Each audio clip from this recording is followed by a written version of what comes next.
সামনে মহারণ ৯ নম্বর বিপদ সংকেত ব্রাজিল আর্জেন্টিনা মুখোমুখি সেমিফাইনালে।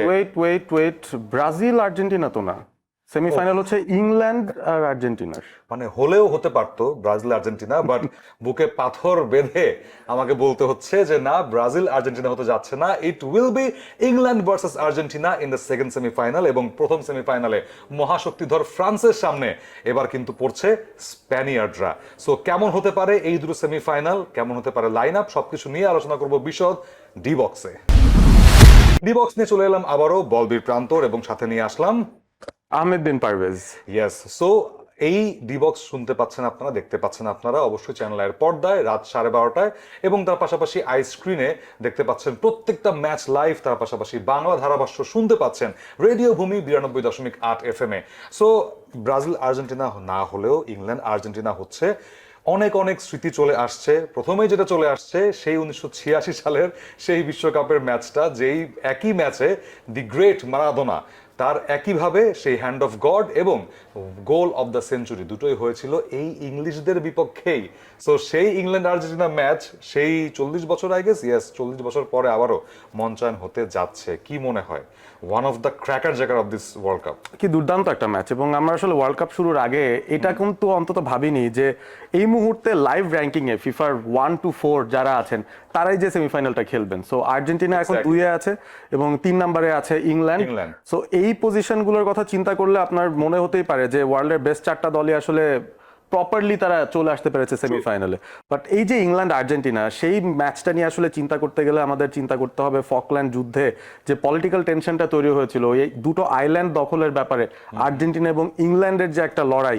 1982 সালে সেই ঘটনার জন্ম এবং সেই তারপর থেকে কিন্তু বেশ কদিন এই যুদ্ধটা চলতে থাকে এবং শেষ পর্যন্ত আর্জেন্টিনাকে হার মানতে হয়, ইংল্যান্ডের আন্ডারে চলে যায় ওই আইল্যান্ডগুলো। তবে 1989 সালে যদি ভুল না করে থাকি, তখন একটা সমঝোতায় এসেছিল দুটো দেশ এবং তারপর থেকে অন্তত পলিটিক্যাল প্রবলেমগুলো হচ্ছে না, কিন্তু সেটা রেশ রয়ে যায় ম্যাচগুলোর মধ্যে। আপনি চিন্তা করে দেখেন এই দুটো দল তারা 5 বার একে অপরের মুখোমুখি হয়েছে ওয়ার্ল্ড কাপের মঞ্চে, যেখানে ইংল্যান্ড 3 বার জিতেছে, আর্জেন্টিনা জিতেছে 2 বার। তবে সবচেয়ে ফেমাস উইনটার কথা আপনি বলেই ফেলেছেন, 86 সালের সেই ওয়ার্ল্ড কাপ আজতেকা স্টেডিয়াম মেক্সিকোতে। সেখানে কিন্তু মারাদোনা সেই দুটো গোল দিয়েছিলেন, যেই 2 গোলে আর্জেন্টিনা কোয়ার্টার ফাইনালটা উতরে যায়। গ্যারি লিনেকারের গোলটা তারা ক্যান্সেল করে 2-1 গোলে সেই ম্যাচটা জেতে। তবে সবচেয়ে রিসেন্ট ঘটনাগুলোতে কিন্তু ইংল্যান্ডের একটা দাপট আমরা দেখি 2002 রাইট, সেই বেকহ্যামের গোলে 1-0 আর্জেন্টিনার পরাজয়। সো এরপরে ইংল্যান্ড আর্জেন্টিনা কিন্তু মুখোমুখি হয়নি বিশ্বকাপে। একটু সারপ্রাইজিং ডেফিনেটলি, বাট সেই লড়াইটা এবার হয়ে যাবে ইউরোপ ভার্সেস লাতিন আমেরিকা। এই ম্যাচ নিয়ে যদি বিশদ আলোচনা করতে যাই, ডেফিনেটলি ইংলিশ লাইনআপের কথা বলতেই হয়। সেখানে ডেকলান রাইসের একটা ইনজুরি সংখ্যা কিন্তু অবশ্যই ইংলিশ শিবিরে একটু দুশ্চিন্তা ছড়াবে, বাট মানে they have the options, right? They have the options. এবং কবি মেনু এখনো পর্যন্ত যিনি একটা মিনিটও পাননি এবার ওয়ার্ল্ড কাপ, একটু সারপ্রাইজিং, তাকে হয়তো আমরা দেখতে পারি তার রিপ্লেসমেন্ট হিসেবে। জর্ডান হেন্ডারসনকে আসলে রাখা হয়েছিল, বাট তিনি তো এমন একটা ইনজুরিতে পড়েছেন আর খেলতে পারবেন না, তিনি বাদ পড়ে গেছেন। পাশাপাশি এভরিজ এজা আছেন একটু অ্যাটাকিং মাইন্ডেড, হয়তো রাইসের এক্সাক্ট রোলটা প্লে করতে পারবেন না, বাট অ্যাটাকে ইংল্যান্ডকে ডেফিনেটলি হেল্প আউট করতে পারেন। তখন হয়তো জুড বেলিংহাম নরওয়ের এগেনস্টে যে কাজটা করেছিলেন, এজে আসার পর বেলিংহাম নিচে নেমে আসলেন, সেই কাজটাও হয়তো ইংল্যান্ড করতে পারে যদি তারা তাদের লাইন আপে চেঞ্জ করে। বাট তারা চেষ্টা করবে যতটুকু সম্ভব রাইসকে ফিট রাখার, যেন তিনি অন্তত সেই ম্যাচটায় একটা কন্ট্রিবিউশন রাখতে পারেন। আরো কিছু সমস্যা আছে আসলে ইংল্যান্ড টিমে। টাকা যেরকম ফুল 90 মিনিটস খেলার মতো ফিট মানে হতে পারছেন না, তাকে টমাস টুকেল যেটা করছেন যে শিফট করে খেলাচ্ছেন, মেক শিফট হিসেবে খেলাচ্ছেন, এবং সেখানে মেক শিফট হিসেবে মাদুয়েকে নামাচ্ছেন। এই মাদুয়েকের রোলটা কিন্তু নরওয়ের সাথে খুব একটা হিট করেনি। So you have to play with Saka, isn't it? তার যে ক্রিয়েটিভিটি সেই রাইট জোনে, সেই জোনটাকে যদি ইউটিলাইজ করতে চায় England, they have to go with Saka. অবশ্যই, এবং সেই জায়গাটাতেই আসলে আর্জেন্টিনারও দুর্বলতা রয়েছে। আপনি তালিয়াফিকোর কথা চিন্তা করেন, ম্যাকেলিস্টারের কথা চিন্তা করেন, যাকে লেফট সাইড ধরতে হচ্ছে, তাদের ওই দুর্বল জোন দিয়েই কিন্তু প্রতিপক্ষ অ্যাটাক করে। আপনি ইজিপ্টের অ্যাটাকগুলো দেখেন, আর্জেন্টিনার রাইট সাইড থেকে বা তাদের রাইট আর্জেন্টিনার লেফট, ওই এন্ড থেকে কিন্তু আসছে। সো এই ব্যাপারটা নিশ্চয়ই নজরে রেখেছেন থমাস টুখেল। এবং বুকায়ো সাকা খুব ইম্পর্টেন্ট কম্পোনেন্ট, মেক্সিকোর সাথে তিনি স্টার্ট করেছিলেন, তবে নরওয়ের সঙ্গে আবার দেখলাম যে মাদুয়েকে কি স্টার্ট করানো হলো। সো ট্যাকটিক্যালও হতে পারে, আবার সাকাকে কিছু বাঁচিয়ে রাখা বা তার ইনজুরি থেকে আস্তে আস্তে তাকে ফিরিয়ে আনার একটা প্রসেসে হয়তো থাকতে পারেন টুকেল, সেটা একটা বিষয় হতে পারে। বাট ইংল্যান্ডের আসলে যেটা আছে সেটা হচ্ছে অতিরিক্ত বেলিংহাম এবং কেইনের উপর গোল করার জন্য নির্ভরতা।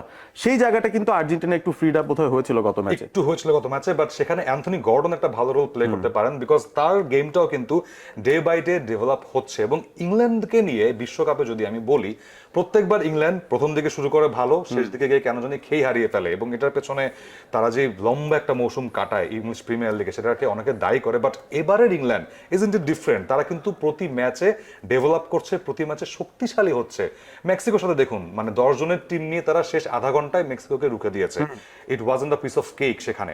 সো এই ইংল্যান্ড থমাস টুকেলের আন্ডারে ডেফিনেটলি একটু ডিফারেন্ট ভাইব দিচ্ছে নাকি? আমার তো মনে হয় ডিফারেন্ট ভাইব দিচ্ছে, এবং এই ইংল্যান্ড দল ফাইনালে যদি চলেও যায় আর্জেন্টিনাকে হারিয়ে, আমি কিন্তু খুব একটা অবাক হব না। সো আর্জেন্টিনার একটু পড়তি ফর্ম, কোনো মতে তাদের ম্যাচগুলো জিতে যাবো, এবং ইংল্যান্ড যেভাবে আসলে দারুণ কামব্যাক করেছে বেশ কয়েকটা ম্যাচে, তাদের বেশ কিছু কোয়ালিটি প্লেয়ার আমরা দেখছি, রিপ্লেসমেন্টগুলোর কোয়ালিটিও বেশ ভালো। তো সবকিছু মিলিয়ে আরো একটা খুবই জটিল, ইন্টারেস্টিং, ক্লোজ ফট কন্টেস্ট হতে চলেছে বোধহয় এই ফার্স্ট সেমিফাইনালটা। এক্স্যাক্টলি। প্রেডিকশন কি আজকে দিয়ে দেবেন নাকি তোলা রাখবেন? না, তোলা রাখি। হ্যাঁ, যেদিন ম্যাচ সেই প্রিভিউতে প্রেডিকশনটা ফাইনালি দেব। এক্স্যাক্টলি। এবং আর্জেন্টিনার মিডফিল্ড ওটা আমরা সবসময় দেখে আসছি যে এই দিকটা কেউ পয়েন্ট করছে না, বিকজ সেট পিসে তারা বেশি মনোযোগ দিয়ে গোল বের করে ফেলছে সামহাও। বাট ম্যাকঅ্যালিস্টার, সেনেসি, তারপর ওই একটা সেটআপ অনুযায়ী কিন্তু পারফরমেন্সটা বের করতে পারছে না আর্জেন্টিনা মিডফিল্ড দিয়ে। সবচেয়ে বড় সমস্যা আর্জেন্টিনার তাদের ওয়াইড প্লেয়ার্স নেই, এবং পুরো টুর্নামেন্ট ধরে আমরা দেখেছি যে স্ক্যালোনির ট্যাকটিক্সের মধ্যেই তিনি আসলে ওই ওয়াইড প্লেয়ারদেরকে সুযোগও দেননি। আপনি থিয়াগো আলমাদার কথা বলেন কিংবা গিলিয়ানো সিমিওনির কথা বলেন, যে দুজন ওয়াইড প্লেয়ার্স খেলতে পারতেন তাদেরকে একেবারে গেম টাইম দেনইনি বলতে গেলে।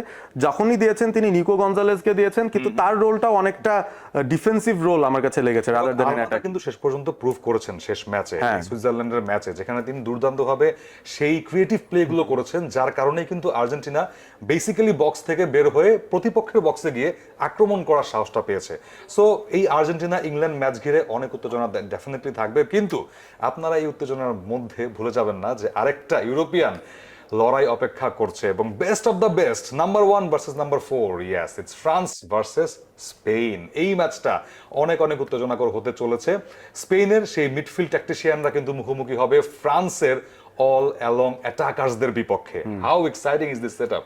একটা হাই স্কোরিং গেম হলে ভালো হতো, বাট যেহেতু অপোনেন্ট টিমটা স্পেন, যারা আসলে পুরো টুর্নামেন্টেই গোল হজম করেছে মাত্র একটা, তাদের কাছ থেকে আপনি অনেকগুলো গোল আদায় করে নেবেন, কাজটা মোটেও সহজ হবে না। এবং ফ্রান্স আমার মনে হয় সোফার যেসব অপোনেন্ট ফেস করে এসেছে, this is the most high profile team যাদেরকে ফেস করবে। সো এই জায়গা থেকে ফ্রান্সের অ্যাটাকারদের কোয়ালিটির নতুন এক ধাপে এগিয়ে যেতে হবে যদি তারা স্পেনকে আসলেই হারাতে চায়।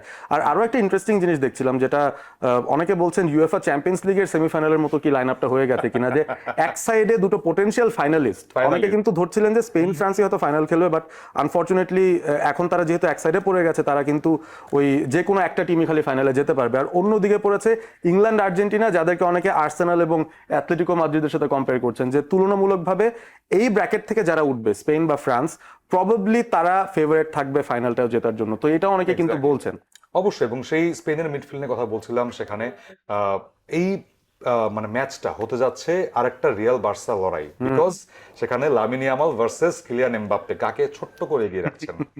আমি তো আসলে এই মুহূর্তে এমবাপ্পের চেয়ে উপরে কাউকে রাখতে পারছি না আনফরচুনেটলি। শুধুমাত্র বোধহয় লিওনেল মেসি সেই ক্যাটাগরিতে আছেন এই ওয়ার্ল্ড কাপে যদি আমরা কনসিডার করি।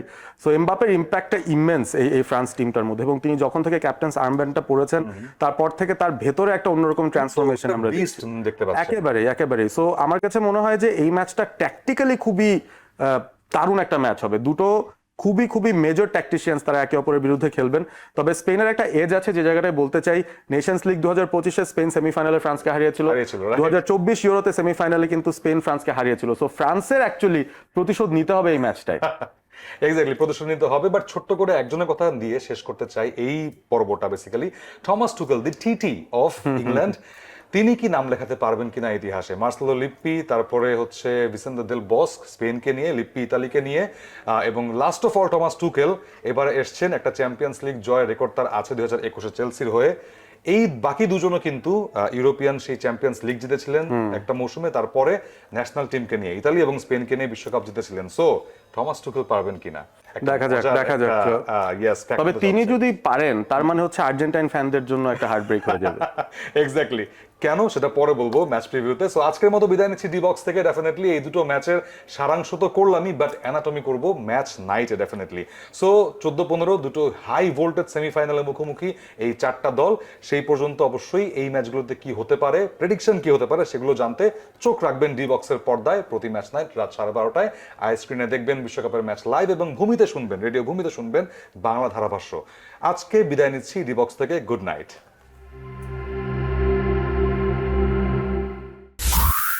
রেডিও ভূমি 92.8 FM।